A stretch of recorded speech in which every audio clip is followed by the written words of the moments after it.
Okay, here we are on Thursday morning. Thank you for your patience over the last month with the on again, off again pastor. Hopefully it's just all on again. I do have my follow-up appointment next Thursday in the afternoon to see how things are coming along. Based on all of my highly trained medical information, I believe that things are just dandy. So anyway, we are cruising along in our study of the life of Jesus. The last time we were together, we talked about Jesus's interactions with the woman at the well of Sychar in Samaria. It was probably not my favorite study we've ever done, but it was just fine. I feel a little more prepared this week. So we're going to start in John chapter 4, verse 43. So it comes right at the tail end of the story. In case you've slept and don't remember, Jesus was moving from down in the south up towards Galilee. The text says he had to go through Samaria. I would be believing that that's because he was supposed to have this conversation with this woman at this well, understanding that there were people in Samaria who were ready to hear about the Messiah. Jesus had this encounter with this scandalous woman who had been married 5 times, was shacking up with another man. She came to believe that he was the Messiah, and people came out from the town to see him, to hear him, and by the time he was done at the well, many people in the town believed that he was the Messiah, and he ended up staying there in this Samaritan town for a couple of days. Now, we don't really ever talk about that in any sermon that I have heard, any lesson. I don't know that anybody has ever said, and isn't that crazy that Jesus, who was already willing to break down these barriers between this Samaritan woman passing through Samaritan territory, didn't just pass through as fast as he could, but he actually ended up spending a couple days there in this town at Sychar with all these Samaritans. That is not something that any Jewish rabbi would have done. I think that speaks volumes about Jesus' character and his mission and purpose. So anyway, I don't have that in my notes, but I feel like that's an important thing to see. That Jesus isn't just here to drop this truth and then run off, but he stayed with them for 2 more days, teaching them, preaching with them, getting to know them. I think that's important. So it wasn't, he didn't do it by accident, right? He didn't do anything without a purpose. So he did this, he went there on purpose, right? Did Jesus go there on purpose? Yes, I believe Jesus went there on purpose. It said he had to go through Samaria. I don't know why he had to. Again, my belief would be that he had to so he could have this conversation with this woman and make these new disciples of these Samaritans. Right. There are no accidents with Jesus. No. Okay, so John chapter 4, verse 43. After the 2 days, he departed for Galilee, for Jesus himself had testified that a prophet has no honor in his own hometown. So when he came to Galilee, the Galileans welcomed him, having seen all that he had done in Jerusalem at the feast, for they too had gone to the feast being Passover in Jerusalem. So, again, to kind of refresh your memory on the map here,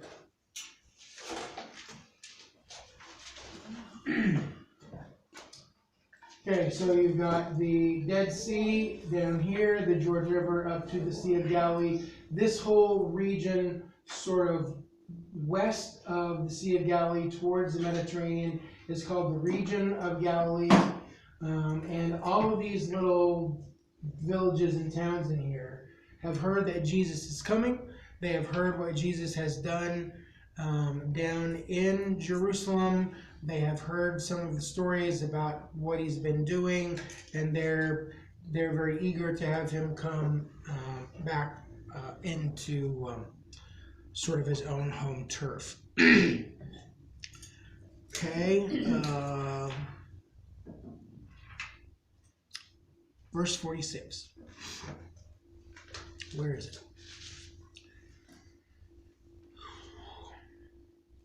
Probably not going to be there. No, that's not. So, as Jesus is making his way back north, he ends up going back to the village of Cana. What happened in Cana? Water to wine. Changed the water into wine, his first miracle. And so now he is heading back to that same spot again. Once more, he visited Cana in Galilee, where he had turned the water into wine, and there was a certain royal official whose son lay sick at Capernaum. When this man heard that Jesus had arrived in Galilee from Judea, he went to him and begged him to come and heal his son, who was close to death. Jesus told him, "Unless you people see signs and wonders, you will never believe." The royal official said, "Sir, come down before my child dies." Jesus replied, "Go, your son will live." The man took Jesus at his word and departed. While he was still on the way, his servants met him with the news that his boy was living. When he inquired as to the time when his son got better, they said to him, "Yesterday, at 1 p.m, the fever left him." Then the father realized that this was the exact time at which Jesus had said to him, "Your son will live." So he and his whole household believed. This was the second sign Jesus performed after coming from Judea to Galilee. Okay, so Jesus is on his way back north towards the region of Galilee, not specifically to the Sea of Galilee. Question. Oh, I can wait. I have a question. Okay. But What's your question? I didn't get it in time, back on verse 43. Okay. So it says, after 2 days he departed for Galilee. Jesus himself had testified that a prophet has no honor in his hometown. Yes. So can you explain why the Galileans welcomed him? Why would they welcome him if Jesus says he has no honor in his hometown? Well, when we get to the next little bit, I believe that will become more clear. But you're clearly, asking the right question, because I think that's what Jesus is going to show when we get over to what I think is the next piece of the story in Luke. Okay. So we'll just hang on to that. And if we don't answer it satisfactorily, by all means, slap me around. Okay, so Jesus is coming back to Cana. He performed his first miracle there, which was the first sign. We said that there are 7 signs in the Gospel of John. The water to wine is the first one. And so now he's back in the region. Capernaum is on the coast of the Sea of Galilee, up here on the northwest corner. It was one of the places that we got to visit while we were there. If I had better access to technology, I would throw some of those pictures up there. But it is about somewhere between 16 and 20 miles between Galilee up on the shore of the Sea of Capernaum on the Sea of Galilee and Cana. And so a father who is some sort of royal official, he works for one of the Herods, in some kind of capacity. He's just a member of the royal court. He has a son who is very sick. He believes he is near death. And so because he has heard that Jesus is coming to Cana, he goes there to find Jesus so he can get some healing. And so he goes. Let's see here. He went to him and begged him to come and heal his son. That verb really does mean beg. He is a desperate dad who will do whatever it takes to get healing for his son. Essentially, he says, "Please, sir, come before my son dies." And then Jesus gives this one-shot line there in verse 40 something, 48 maybe. Unless you see signs and wonders, you will never believe.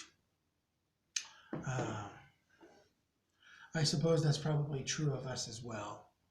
That there's a lot of things that we would like to believe about Jesus, but we probably don't fully trust it or believe it until we see some kind of proof. He hasn't answered my prayers yet. As soon as he answers my prayers, then I'll really believe. That statement is going to be true for most of the rest of Jesus' ministry. That people, the majority of the crowds are looking for some kind of a show, some kind of a sign, some sort of display of power and authority from God to show that he really has come from God. They won't believe unless there's fireworks and a light show. They just can't. So Jesus says to this royal father, "Go home, your son lives." Went home with this promise. John says that the father believed the words that Jesus spoke and that he headed back toward Capernaum. Now, I don't know how fast he can walk. It would seem to me like that's probably at least a couple days walk, 16 to 20 miles. I know at home that along every highway there's a little berg about every 7 or 8 or 10 miles, because that's how far you could go in a day before we'd have to stop for the night. I would assume that it's something similar, that's a couple days walk, unless he's a royal official. Maybe he's got a horse, maybe he can go a lot faster, I don't know. But as he made his way back east and north to Capernaum, some of his servants meet him on the way and let him know that the son is all better. He's up, he's eating, he's drinking, he's talking, he's laughing. The son has clearly been healed. And so the father says, well, when did he get better? The actual text says it was at the 7th hour. We've had the discussion before about how they figured hours from in Jesus' time. So sun up is the first hour. So this is 7 hours after sun up. So somewhere around 1 o'clock in the afternoon. And the father realizes that is the exact time that he was talking to Jesus about his son. And Jesus said, he's going to live. Same on. And then the text says, this is now the second sign that Jesus did. Jesus has said that the people have to have signs in order to believe. And now he has performed a second sign. And what happened? And people believed. So if in the first sign, the changing water into wine, we get to see that Jesus has sort of, so he has creative power. You know, he took a bottle of water and turned it into a bottle of wine. He has power over nature. What do you think this sign would show? Don't make it too hard. Okay, he has power over life and death. He has power to heal. The other thing that I think that it shows is that Jesus doesn't even have to be in the same county. He's miles away. He is a half an hour's drive away, and says he's going to get better, and the son gets better. Jesus has authority from God to heal even at a great distance. And this revelation and this miracle caused the father and the rest of the household to believe that Jesus was the Messiah. Okay? What do you think about that? Any questions? Any comments? Me? Yes, John? Well, I was going to ask you about this note that you would draw me a picture, but you just did. It says, this miracle has certain similarities to another performed at the request of a Roman centurion. Yes. Luke 7, Matthew 8. Of Jesus' 24 recorded miracles of healing, only these two occurred over a distance. Yes. So you answered my question. I understand that. Most of the time, Jesus is right there. He walks in to see the little girl who has died. He touches the person who is blind. He puts his hands on the person who is deaf, who's paralyzed, and they're healed. In this place and over in Luke 7, when the centurion asks Jesus, he doesn't have to come to him, just say the word and he'll be well. Jesus says, man, that's incredible faith. Haven't seen anything like it in Israel. That's pretty remarkable that this Roman believes better than the Jews do. So Jesus has power to heal even at a distance. Okay? Anything else before we move on? That's cool. I just like the redemptive, he's showing us how he can redeem us no matter what, where, who. He doesn't actually have to see the issue in person or whatever. Anyways, I just think it's awesome. What it really requires is what this father clearly had. Right. Some faith. Right. You say it, I believe it, and I'm going to act upon it. Okay? Here's where in the story it gets a little less clear about the actual chronology of events. Depending on which commentators and scholars you believe, it could go to the left or to the right or up the middle. I'm going with what seems to make the most sense to me. So we're now transitioning from Jesus's ministry down in the region of Judea back up to the region of Galilee. And I'm going to have us start with Luke chapter 4, verse 14.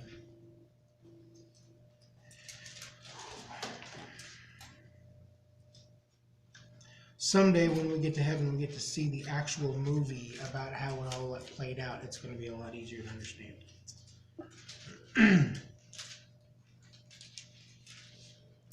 Oh, no. 4. 14. That makes more sense. Okay. So Luke begins his account of Jesus' ministry in Galilee with some positive words. Luke 4, verse 14, Jesus returned to Galilee in the power of the Spirit, and news about him spread through the whole countryside. He was teaching in their synagogues, and everyone praised him. Okay, so we'll go back to that paragraph we read just a few minutes ago about everybody in the whole region of Galilee. It's like, woohoo, Jesus is coming. This is going to be great. Can't wait to see what he's going to do. They're very excited. They're welcoming him. And so I don't know if you understand this, but every I would assume that almost every little town, every place where there was a village of any size at all, there would be a synagogue for the collection of the Jewish people for worship and instruction. Okay, so synagogue is just like a little house church. We got to see several of them when we were in Israel, specifically one in Capernaum, which is you can throw a football from the steps of the synagogue down to the edge of the water in the Sea of Galilee. Most of them have been built on more than once. So there was an original Jewish synagogue built, and then after the time of Jesus, and especially as pilgrims were coming, especially from Europe, they would build churches on top of these synagogue bases. So we saw more than one synagogue. My favorite little one is in the town of Magdala, where Mary Magdalene would have come from.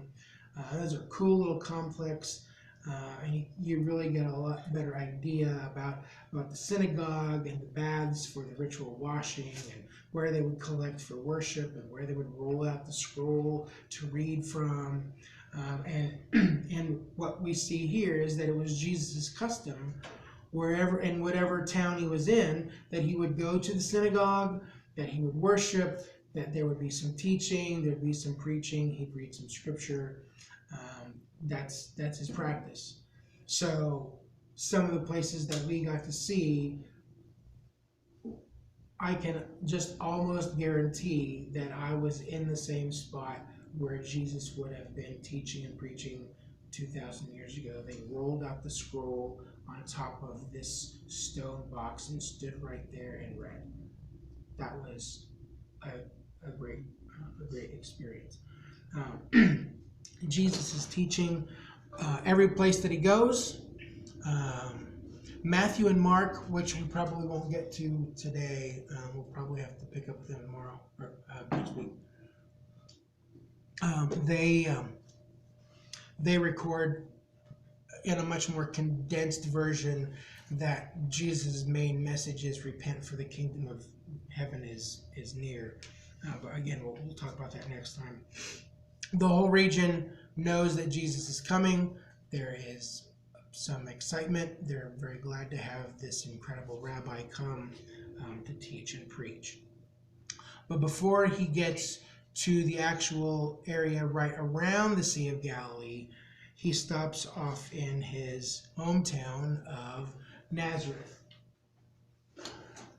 Okay? So he has been in Sychar, down here. He's gone through Samaria. He has now come up to Nazareth, which is on a hill overlooking this big plain. Right here, this big plain is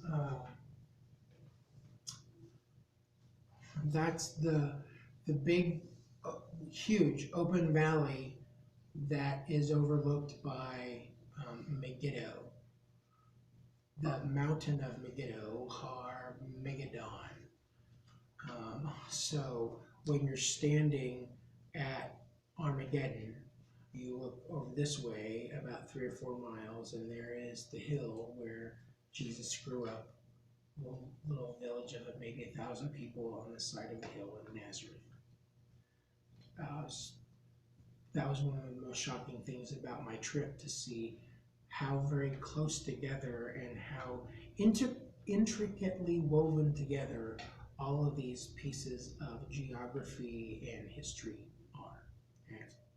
So Jesus goes back to Nazareth, climbs the hill. He goes to the synagogue there, and I don't know exactly how the service works. If they say, "Hey, has anybody got a good word from the Lord today?" and you just stand up and take your turn. however it works, Jesus stands up. He goes over to read from the scroll of Isaiah. He reads from chapter 61, verses 1 and 2, which is actually a fairly good summary of his ministry and his purpose. So far, Jesus reads and says, "The Spirit of the Lord is on me, because he has anointed me to proclaim good news to the poor. He has sent me to proclaim freedom for the prisoners and recovery of sight for the blind, to set the oppressed free, to proclaim the year of the Lord's favor." That's a wonderful passage. It really does describe what Jesus came to do, proclaiming good news, specifically to the poor, the downtrodden, the outcast. He is proclaiming freedom for those who are in bondage, whether that is literal bondage or bondage to sin, to temptation. He clearly is bringing sight to the blind, whether that is physical sight to the physical blind or opening the eyes of people spiritually, setting the oppressed free. And certainly he is there to proclaim the year of the Lord's favor. The time has come. I'm the Messiah. I am here. God is ready to move the ball down the field. It is time for the next phase of God's purposes. And so he rolls the scroll back up. He goes and sits down. And initially, it seems like the whole congregation is excited. Gave back to the attendant and sat down. The eyes of everyone in the synagogue were fastened on him. He began by saying to them, "Today the scripture is fulfilled in your hearing." All spoke well of him and were amazed at the gracious words that came from his lips. "Isn't this Joseph's son?" they asked. So, literally, every eye is fixed on him. Nobody is looking at anything else but Jesus. And he says that today, that exact scripture has been fulfilled in their hearing. It has come to pass as was predicted. And the whole congregation just loves the words that he has spoken. The description is that they are sweet, charming, loving, gracious words that have fallen out of his mouth.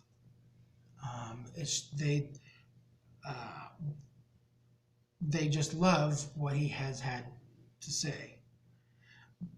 But the biggest comment that's recorded for us is something along the lines of, "Wow, isn't this Joseph's kid?"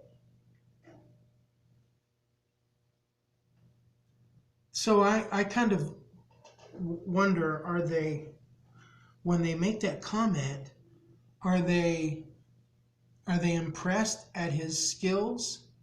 Like, I had no idea Joseph raised his son to talk like this.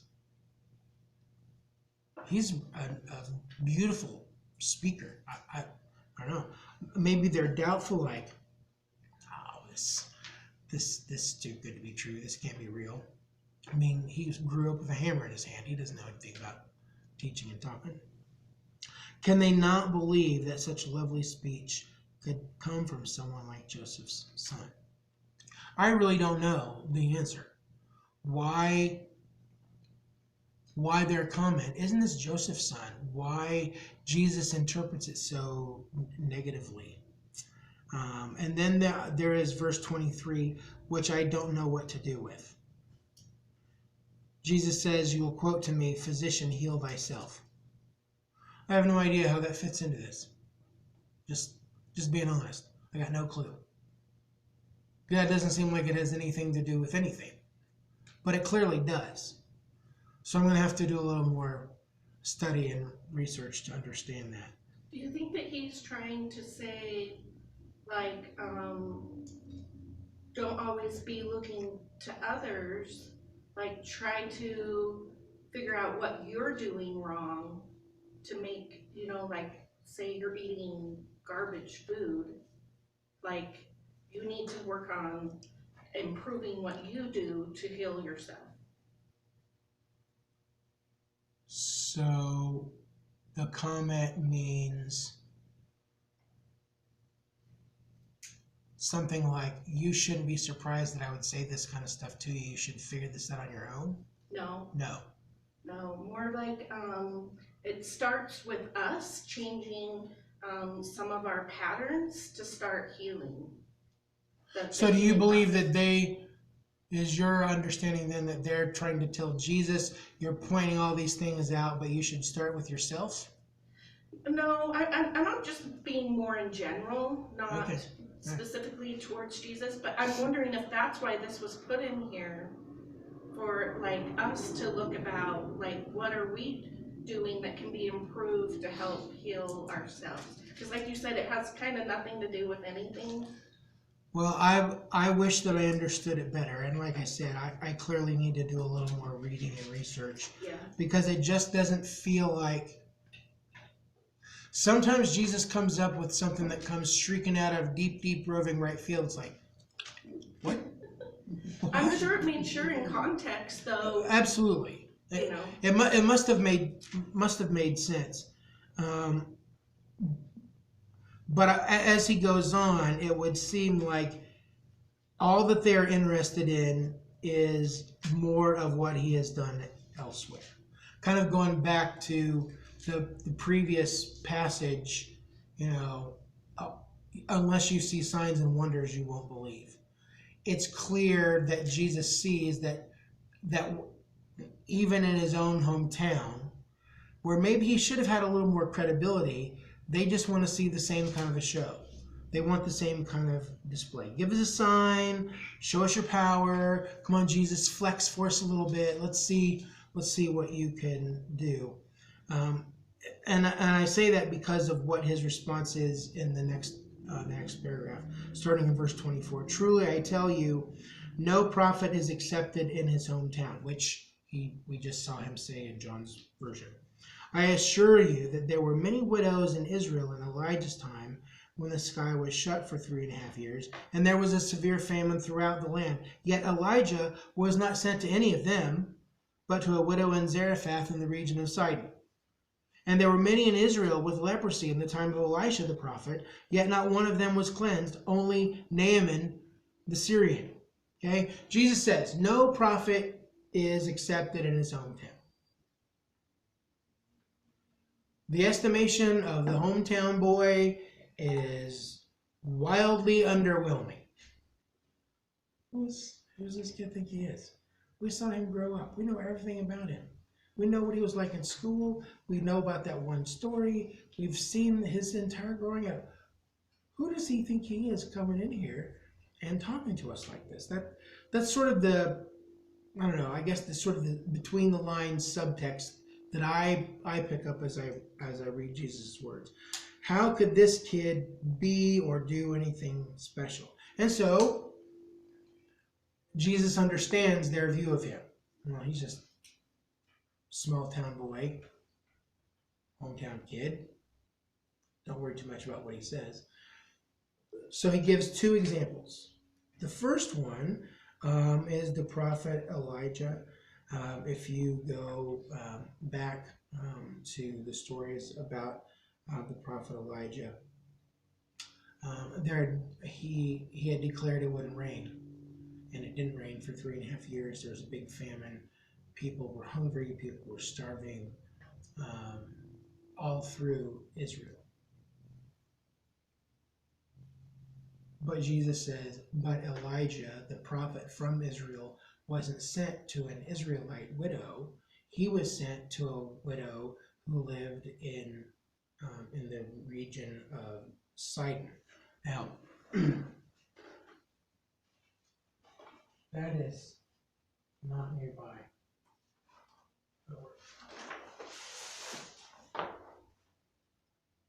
Okay, so here's the Sea of Galilee. Nazareth is somewhere right around in here. This is Israel. Elijah was sent all the way up here to Zarephath in the region of the Sidonians to take care of a foreign woman, a non-Israelite widow.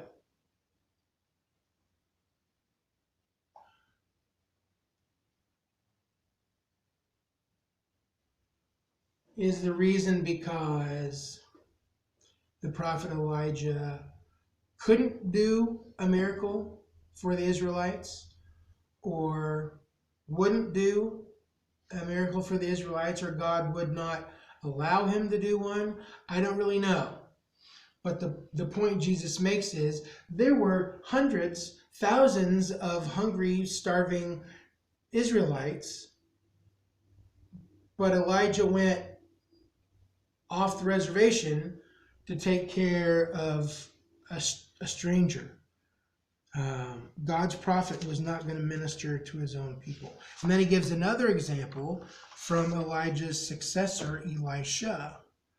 During Elisha's time, there are many people who suffered from skin diseases, generally kind of lumped together as leprosy. There are all sorts of rules about how people with leprosy were supposed to deal with themselves. They had to stay outside the camp. They had to wash just a certain way. They had to go show themselves to the priest, wait for his approval to be able to come back. It was not an uncommon thing. During Elisha's time, there was a lot of that going on, but Elisha wasn't sent to heal Israelites from leprosy. He was sent instead to deal with a Syrian soldier named Naaman. Syria is that way on the map, far away from Israel. And again, it seems like the message is that God's prophet either couldn't or wouldn't or didn't minister to his own people. This part of the conversation did not go well with the people in Nazareth. Oh, he has such beautiful words. Oh, thank you so much, Jesus, for sharing with us. All the people in the synagogue were furious. Verse something small, 20, we'll call it 28, I don't know. All the people in the synagogue were furious when they heard this. They got up, drove him out of the town, and took him to the brow of the hill on which the town was built in order to throw him off the cliff.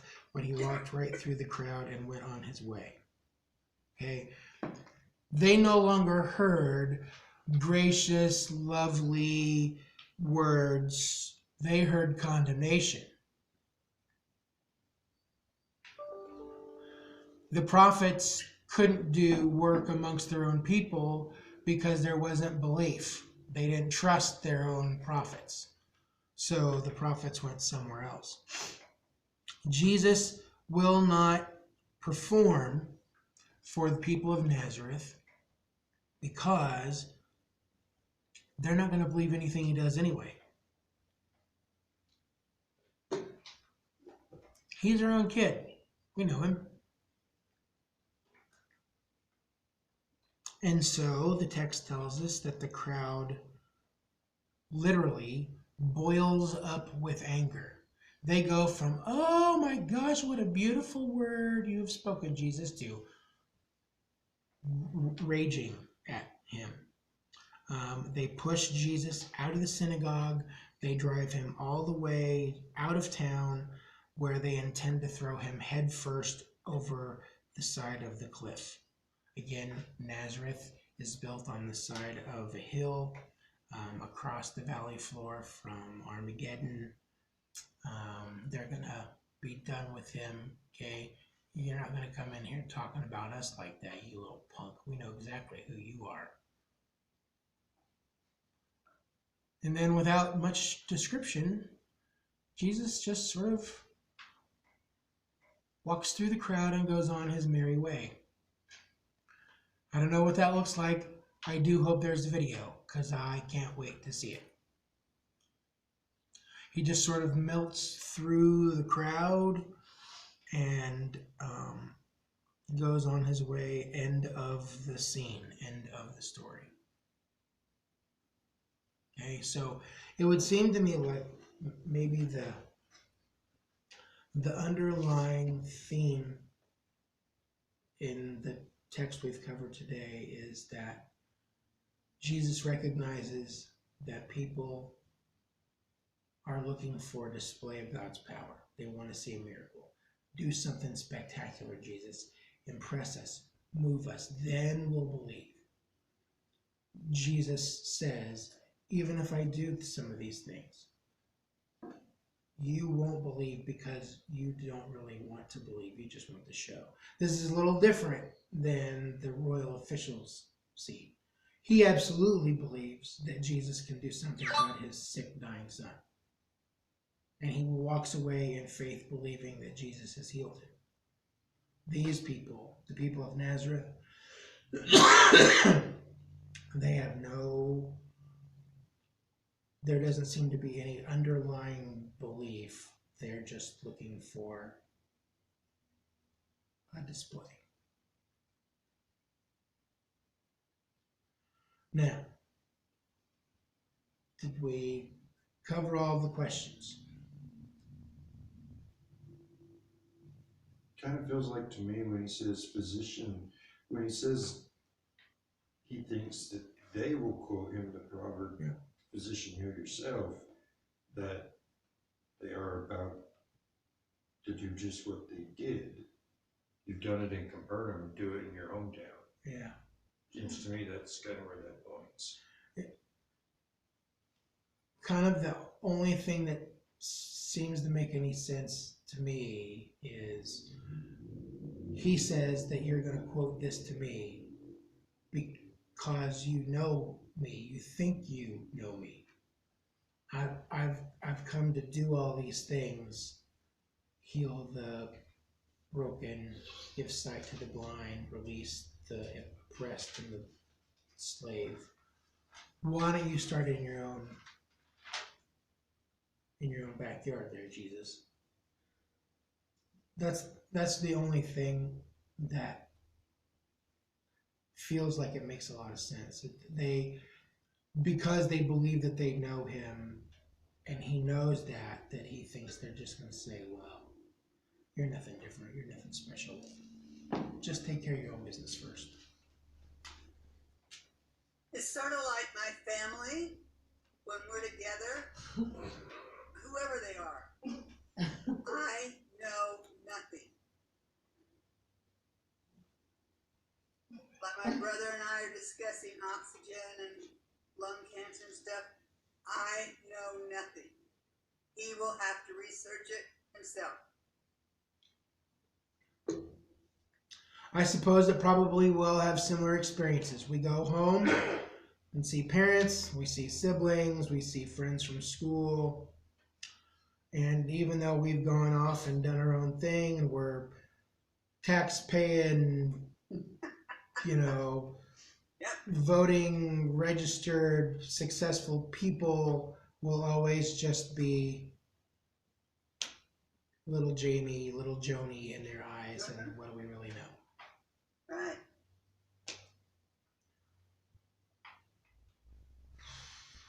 Okay. Any other deep thoughts, questions, any sort of application you're taking away from this today? Because I'll tell you, my voice is about done.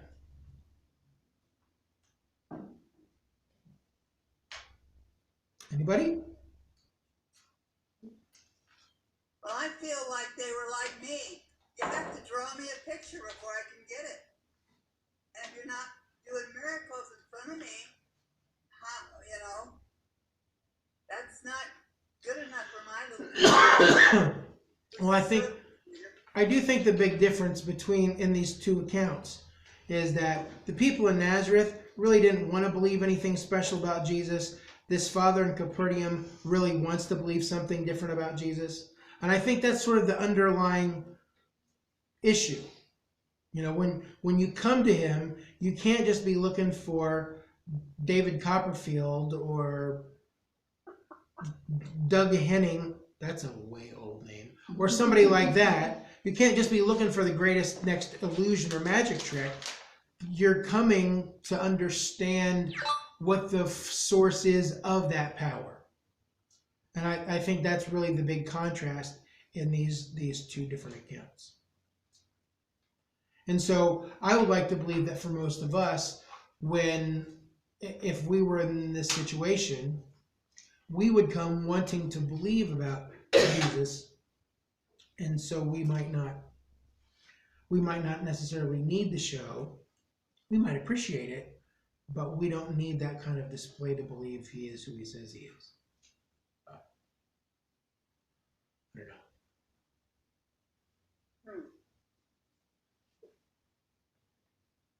That's a toughie. So my plan is that we will meet every Thursday. I'm done being sick and tired of everything. So we'll plan to meet here again next Thursday at 10. We will pick up with Matthew 4 and Mark 1. It might be a kind of a step backwards. I'm not convinced of it myself. But we'll see how Jesus begins to collect his disciples as he begins his ministry in the area around Galilee. Okay? Is there anything anyone would like for us to pray about before we go? Travel. People are traveling. Dawn is traveling. The turbans are traveling. Wish I was traveling.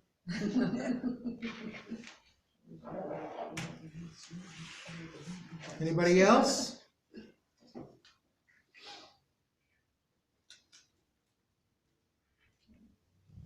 All's quiet in the peanut gallery. Okay. All right. Well, why don't we close with a prayer then, and move on to whatever the next thing is. Let me get this turned off. I will say that if you happen to be watching on YouTube, make a comment, subscribe to the channel so you know every time we do a trick. Bye.